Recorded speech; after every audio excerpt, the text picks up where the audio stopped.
What if one company could see every movement of money, machines, and people in real time? Not the government, not some secret spy agency, a private company. Listed right on the New York Stock Exchange, quietly sitting behind the biggest decisions in America. Every time something happens, a ship changes a route, a disease spreads, or a bank flags a suspicious transaction, there is a good chance that Palantir is involved somewhere in the background. It began a counterterrorism tool after the 9/11, but today its software runs deep inside the US government, defense, intelligence, healthcare, infrastructure, connecting data that was once impossible to connect. And now it is moving into the corporate world. From oil giants and car makers to hospitals and logistics networks, Palantir is turning that same military grade intelligence system into a money making machine. Its contracts are sticky, its profits are rising, and its influence is only growing. But here's the twist: Palantir thrives on uncertainty. The more chaotic the world gets, the stronger it becomes. So, in this video, let's decode the company that knows everything, how Palantir powers America's data empire, what drives its stock, and why we can't afford to ignore it. Chapter 1: Birth of a Seeing Stone. To understand Palantir, we need to rewind to a world that just changed forever post the 9/11 America. The US intelligence system had failed to connect the dots. It had all the data, flight records, visa entries, financial transactions, but everything was trapped in silos. One agency didn't know what the other knew. And when information doesn't flow, even the most powerful country can get blindsided, and that is where a small team of outsiders stepped in. Peter Thiel, one of the co-founders of PayPal, had seen how algorithms could detect fraud inside millions of transactions. He believed that the same logic could be applied to fighting terrorism, finding the hidden patterns before the disaster strikes. Along with a philosopher turned CEO, Alex Karp, he started building what would become Palantir Technologies. The idea was simple but bold. Create a single platform where data from every source could come together, talk to each other, and tell a story that humans could act on. Funded partly by InQtel, the CIA's venture arm, Palantir began working deep inside the US in its early years. Palantir quietly became the preferred data platform for multiple US intelligence and defense agencies, from the CIA and FBI to the Department of Defense. These early federal contracts, often renewed and expanded, gave Palantir a front row seat to America's most classified operations and helped it build a decade-long head start in government analytics, a lead few companies have ever closed. Intelligence, its software wasn't just code, it was a bridge between human analysts and machine logic. And the first real-world product of that bridge was Gotham, and the digital eyes and eras of the US war on terror. Chapter 2: Gotham. Software that fights wars, and Gotham wasn't just another intelligence software, it was the nerve center of America's new digital battlefield. Inside US military bases and intelligent outposts, analysts began using Palantir's interface to visualize wars in real time. Every phone call, drone image, satellite feed, and field report could now be layered together to spot threats before they happened. In Iraq and Afghanistan, Gotham became the silent ally for soldiers on the ground. Over time, this battlefield utility translated into enormous government confidence and contracts worth billions. Palantir secured the long-term partnerships with the US Army for programs like Vantage and Titan, with the US Space Force for satellite data integration, and with UK Ministry of Defense for mission analytics. In 2025, it even landed a landmark US government framework agreement valued at nearly $10 billion over multiple years, one of the largest software contracts in US defense history. It helped identify IED patterns, uncover terror networks, and even predict ambush routes, saving lives by connecting dots no human could ever process alone. Soon, Palantir's technology wasn't limited to battlefield. Law enforcement agencies started using it to track criminal networks.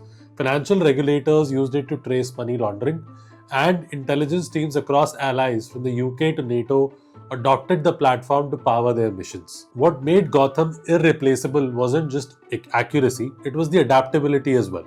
Every department could customize it to their own workflows, which made switching away almost impossible.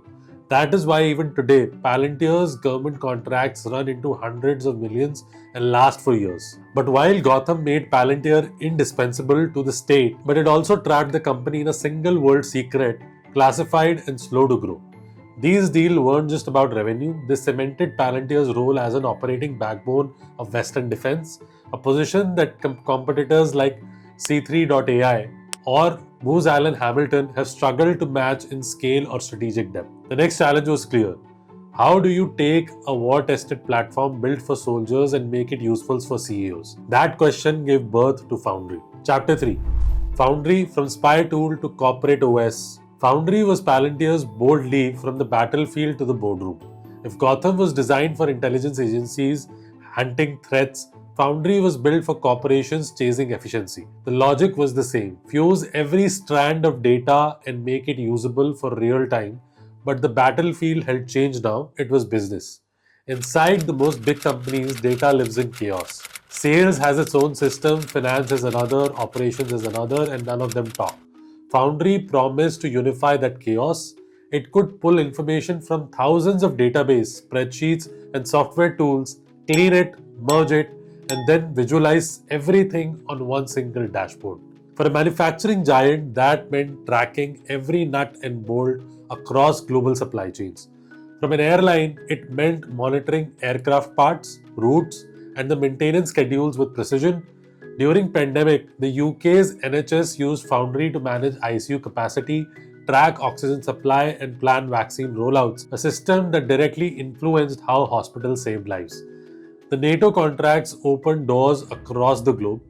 Governments in France, Germany, and Canada aligned to use its platforms for defense logistics, disaster response, and broader protection. The government-grade reliability gave Palantir a trust premium when entering the corporate sector. CEOs knew that they were buying software which was battle-tested in national security. In simpler words, Foundry turned data from a dusty archive into a living nervous system that could sense and improve constantly. And that changed Palantir's identity. It was no longer just a shadowy defense contractor, it has now become the operating system for industries, energy, logistics, healthcare, and even banking. But just as Foundry found its rhythm, a new storm hit the tech world, artificial intelligence. And Palantir wasn't planning to watch from the sidelines. Chapter 4. AIP and the AI Gold Rush. In 2023, the world's attention shifted overnight. ChatGPT just had gone viral and every company suddenly wanted to do AI. But for most of them, AI was still a buzzword. Fleshy demos with no real-world utility, Palantir saw the gap early. It launched AIP, Artificial Intelligence Platform, not as a chatbot, but as a control room for AI inside organizations. Imagine an oil company using AI to monitor every well, predict failures, and reroute logistics automatically, or a telecom player scanning millions of network alerts in seconds to prevent outages. That is what AIP made possible. It let companies run large language models securely on their own data with strict governance rules so nothing leaked or acted autonomously without human approval. For Palantir, AIP was more than just a product, it was a second act. Now, as a result, commercial demand exploded. Within a year, US commercial revenue doubled and then doubled again. Defense agencies lined up to use AIP for simulation, logistics, and battlefield intelligence.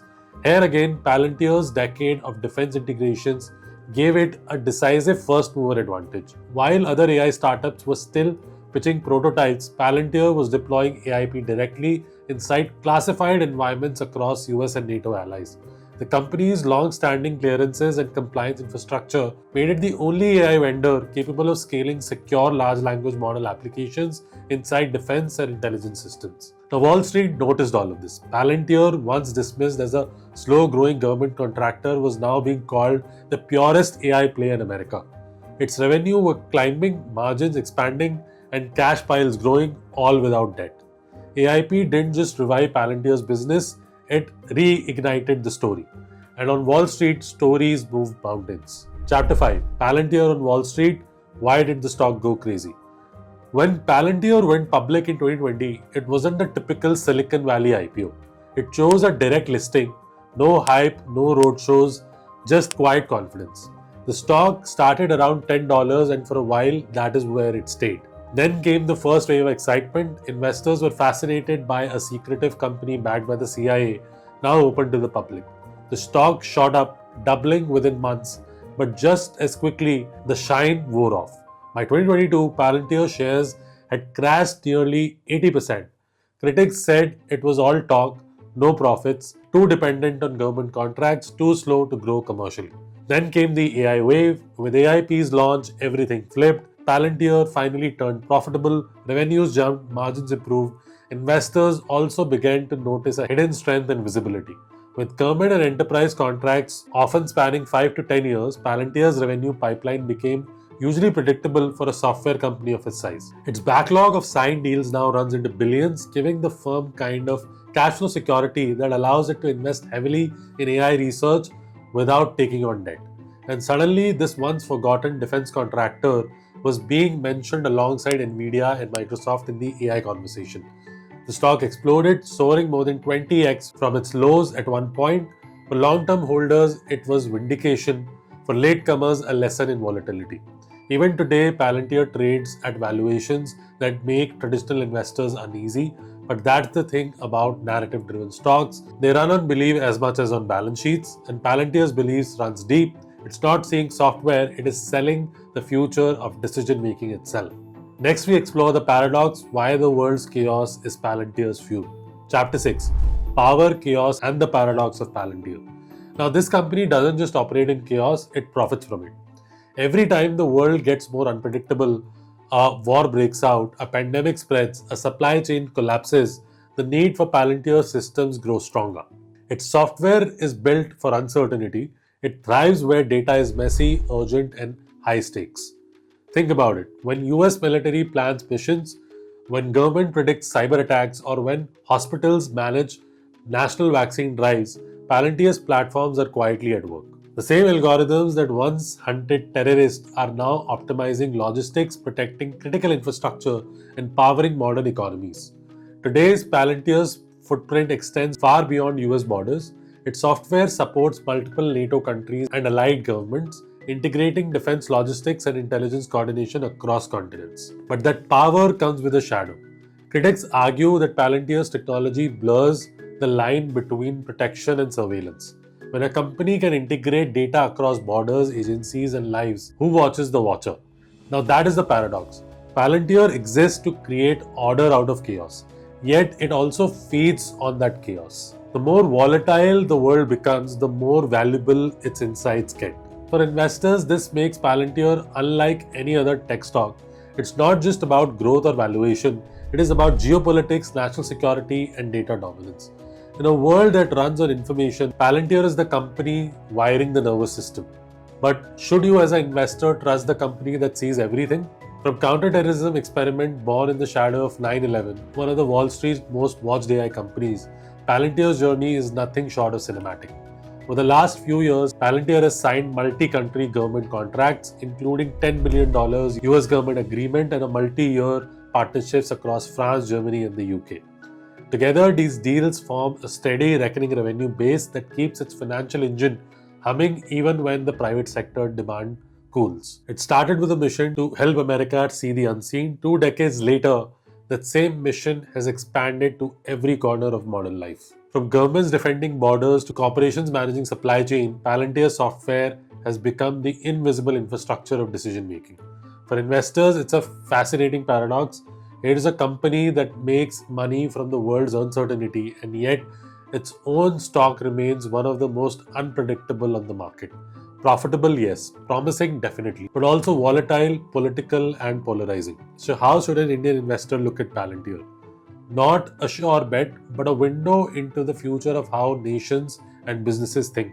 It's a bet on AI, on data, and on the belief that those who see patterns before others will always stay one step ahead. And whether you choose to invest or simply observe, Palantir's story is a reminder.